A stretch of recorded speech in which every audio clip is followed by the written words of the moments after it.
Hey guys, welcome back to another command block quickie episode. So today we're going to talk about how to power your command blocks.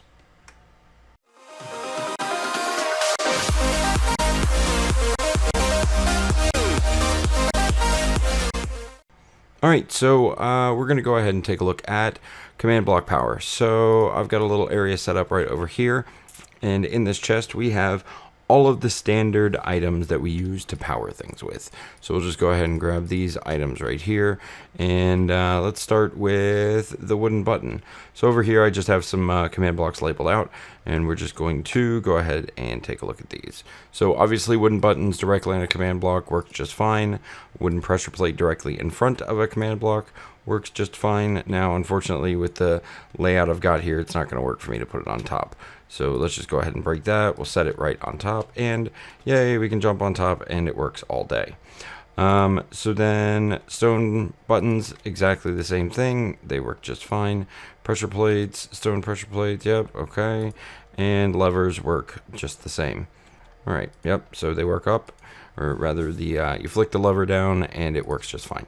Now, interestingly enough, a redstone torch placed directly onto a command block does nothing. But if you place it adjacent to a command block, it also does nothing. So doing redstone with, oh, there we go. Apparently if you place it directly in front of it, it will work. But placing, how about on top? Let's take a look. Does it work on top? It doesn't. Okay, so it will work if you place it directly, I assume adjacent in any of the four corners.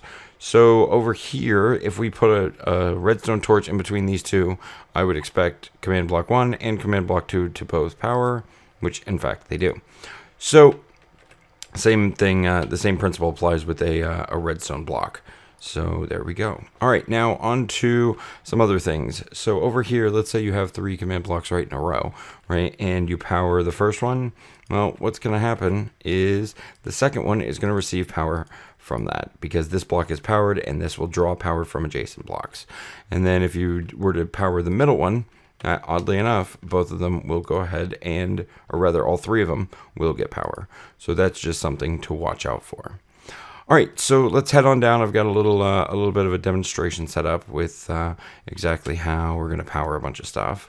We're not getting any fancy commands today. We're just looking at power. So all of these command blocks that we have hidden away do in fact work. And along with these. Now over here, this is kind of a an OR gate. Basically, any of these 3 things are hooked up directly to a command block. So pressing any of them will allow it to work. And over here, we have kind of an AND gate. Basically, independently, they don't work, but together they do. So this one needs to be powered, and this one needs to be powered, and then the AND gate works. And then over here, we have kind of a NOT gate. So it's now turned in the on position, but because the polarity is reversed on the other end, it's not going to work. All right, so that kind of covers 3 of these things. So let's take a look at exactly how everything is set up behind it. So we're up top now. Right over here, we've got our wooden button. It literally just powers into this block of wool and powers that. Over here, same for the stone button, and the same thing for the lever. Now, the pressure plates are a little bit different. Is right there, and then directly catty corner, that is where our command block is on both the wooden and the stone. So then let's take a look at this over here. This is a very, very simple design. So effectively, we've got a lever on this one, and we've got buttons here. So any one of these 3 powers all 3 of the redstone lines, giving the command block power. Now over here with our AND setup, this one has redstone torches that currently are off. So this is supplying power to the command block, leaving it in a not on position. And if we were to switch this into a, oh, maybe if I can, there we go. Then as you can see, this torch overrode the power for that torch, turning this off. And let's go ahead and just turn this one back on. If I can reach, there we go. And now both of them are on. So in order to toggle this, you would have to turn them both off. And then over here, it's exactly the same thing. There just is only one item. So turning this off, or rather turning this switch on, powers this off, and then turning this switch back into the on position will apply power. All right, so moving on. Over here we have a hopper.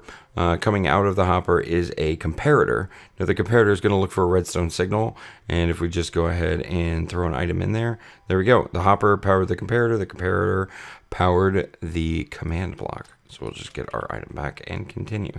Now I know we talked about pressure plates, buttons, and redstone blocks before, but with this setup you can power a command block using a sticky piston and a redstone block. And then you can basically just push the button as frequently as needed, or you can have something set so that if you're doing like a CTM map or something, this can be a trigger. Speaking of triggers, tripwires also will power command blocks. So if you need to have a spooky sound or a notification happen, you can definitely put a tripwire in. And then onto weighted pressure plates.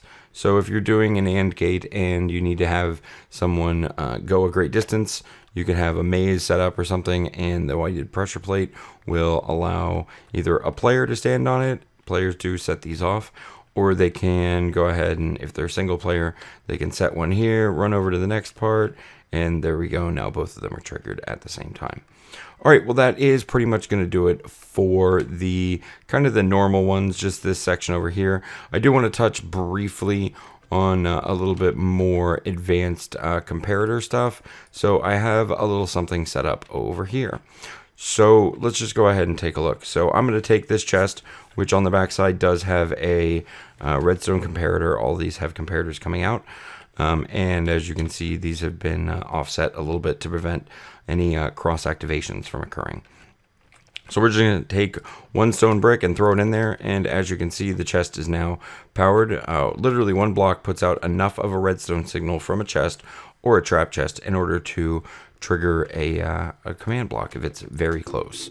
Now you can extend the signal obviously using a repeater, which I've done in this case to keep from cross activations on here. But with this will allow you to extend the signal a much greater distance. So we'll go ahead and take that back. Same thing with hoppers. Hoppers allow you to add items and you can get a signal out. Droppers and dispensers work much the same way. So the dispenser is now powered. We'll go ahead and put that in there. Groovy. And last but not least, I need to get some water. So something you may not be aware of, but a filled cauldron does in fact put out a redstone signal. All right, so for our last item, we're just going to go ahead and throw a redstone torch right inside of here. And as you can see, this item frame is now powering this command block. So let's touch just a little bit more on comparator redstone signals. So over here, I've just got a little bit of a demonstration for you. So I'm going to grab all of these items real quick. Okay, perfect. So now if I go ahead and completely fill up this chest, actually, let me just take a look real quick. So we've got a little bit of a redstone tower going right the way up over there. So I'm just going to throw 1, 2, 3, 4, 5 items. That's fine. So as you can see right now, the redstone signal is coming to, it's going out 1, 2, 3. So it's not even getting to the first light, or yeah, getting the first redstone lamp. But as I increase the items, there you go. You can see that we now have a redstone signal strong enough. So the comparator is actually drawing a conclusion based on the inventory of the item there. Now, obviously, this has a lot more space than a hopper does. So I'm going to go ahead and grab these 4 non-stackable items. So each one of these 4 is going to give 25% of the maximum output. Oh, there's 5 in there. Just kidding. It's going to give 20% of the maximum output until we get the max, which will run all the way up to the top. Now let's go ahead and grab the bucket of water, and we'll grab some of those bottles. Okay, perfect. So we're just going to go ahead and fill this up. Now this will be the maximum level. Well, at any rate, if we were to take some of the water out, the redstone signal should be decreasing, absolutely. So it's only a 3, 1, 2, 3 signal coming out when it is full. So please take that into consideration. And last but not least, let's go ahead and grab, we'll just throw all these items in here real quick. And then we'll grab this. All right, perfect.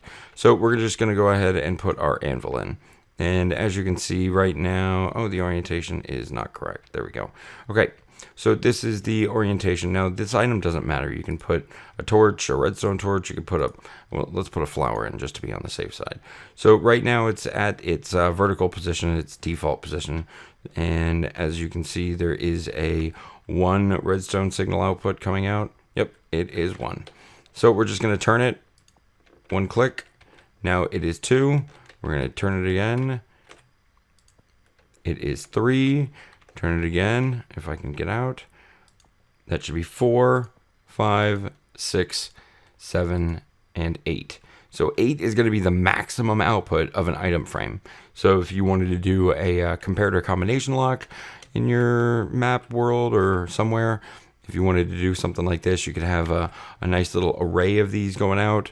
And yeah, all kinds of options. So that is actually going to do it for this episode. It kind of ran a little longer, but I really wanted to touch on some of these comparator things just to give you guys some ideas. So if you like the video, hit that like button. If you haven't already, hit the subscribe button. And I will see you guys in the next episode. Thanks for watching. Have a great day. Bye.